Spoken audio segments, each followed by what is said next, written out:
queridos alunos, minhas queridas alunas, vamos para a segunda parte da aula de hoje, tá? Então, essa segunda parte, ela se encontra-se na página 67, 68 e 69 do seu livro, e vai falar sobre o livro A República. E o livro A República, ele é um dos livros mais completos do filósofo Platão, tá certo?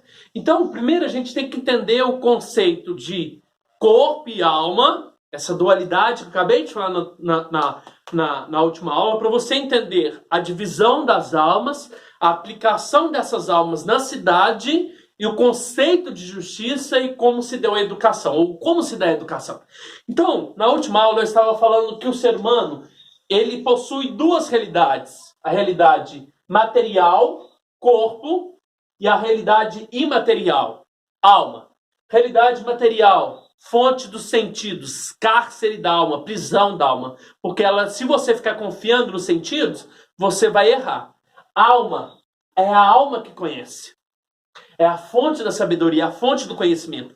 E aí o Platão vai explicar para nós que nós temos três tipos de alma. O ser humano possui três tipos de alma, tá? Essa que está ligada à cabeça é a alma racional, tá certo? É a alma mais importante. Essa aqui, tá vendo? Ligada à cabeça, ao cérebro, a alma racional, a alma do pensante, do filósofo. Essa alma aqui tá ligada ao peito, tá vendo? O que é o peito? Coração. Coração significa o quê? Fonte dos sentimentos, tá certo? E aqui, ó, embaixo, é a terceira alma. Significa que está do baixo ventre às regiões genitais, que significa a alma do desejo. Então a alma da cabeça é a alma racional. A alma que está ligada ao peito é a alma irascível ou colérica, tá certo? É a alma dos sentimentos.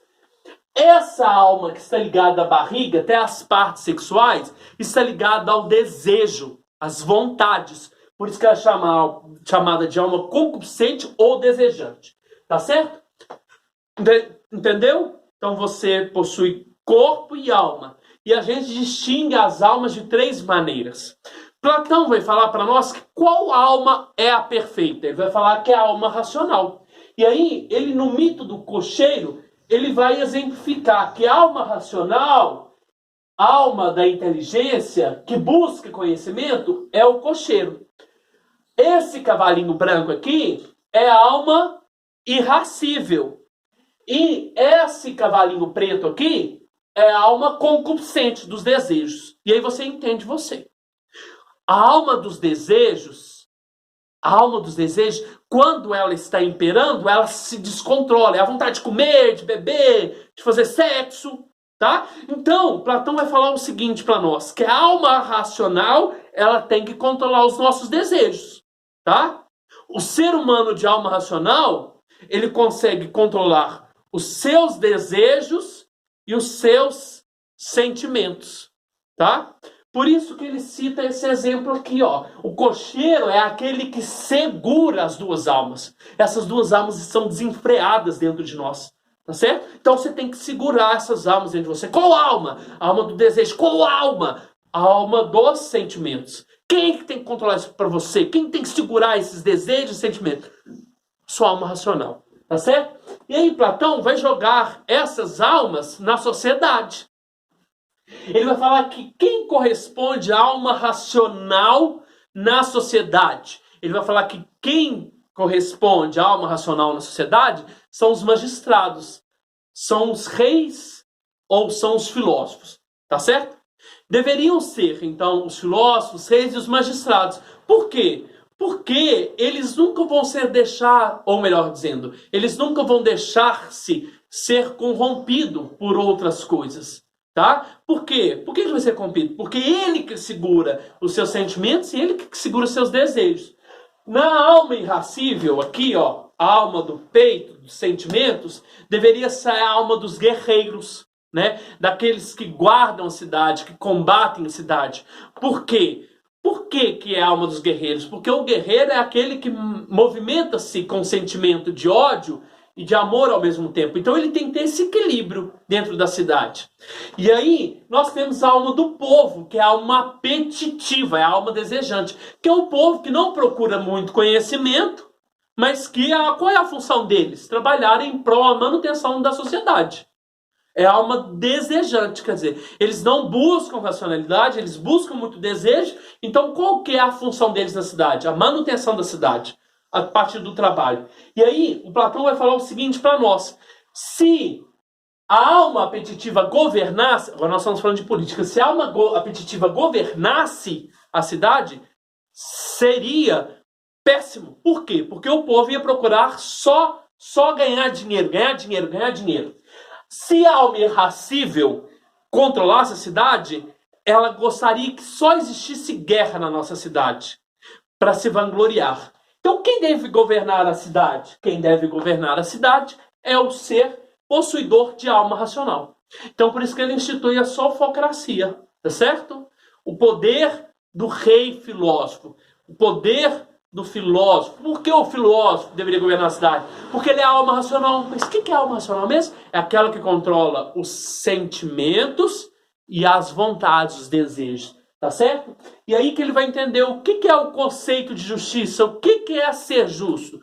Para Platão, o conceito de justiça tanto está na polis, na cidade, como também na pessoa. Tá? Mas como se imperaria a justiça na cidade? Através da subordinação. Todo mundo exercendo o seu papel dentro da sociedade. E aí nós temos que lembrar que quem exerce da razão é os governantes. Então eles mandam. Então, por que acontece a justiça na cidade? Porque os governantes têm que ser aquelas pessoas que usam da alma racional. Os guardiões é aqueles que controlam a emoção da cidade. Os trabalhadores é aqueles que estão ligados aos instintos. Então, o que é ser cidade justa? É cada um exercendo a sua função. Como assim? Os governantes mandam, os guardiões apoiam quem? Os governantes controlam as emoções da cidade e os trabalhadores obedecem. Obedecem a quem? Os guardiões, lembrando que um subordinando ao outro, os trabalhadores respeitam os guardiões e respeitam os governantes. E os guardiões têm que respeitar os trabalhadores, mas assim, eles têm que obedecer então os governantes. E os governantes não precisam obedecer ninguém, e eles devem controlar todas as almas. Ele não precisa obedecer não, ele controla. A alma racional controla instinto e desejo, tá certo? Mas professor, como surgiu tudo isso? Como eu consigo separar uma alma racional de uma alma irracível, de uma alma concupiscente?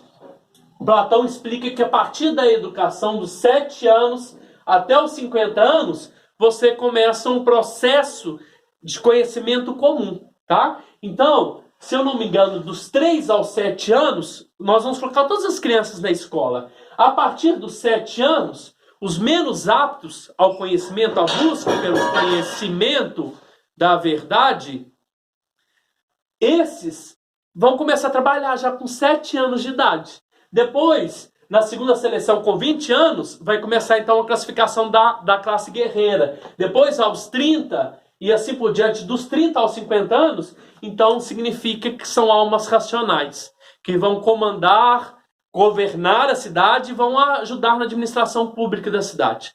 Tá certo? Então é assim que você entende a divisão das almas. Tá certo? Desejo a você um bom dia, fiquem com Deus, fiquem em casa.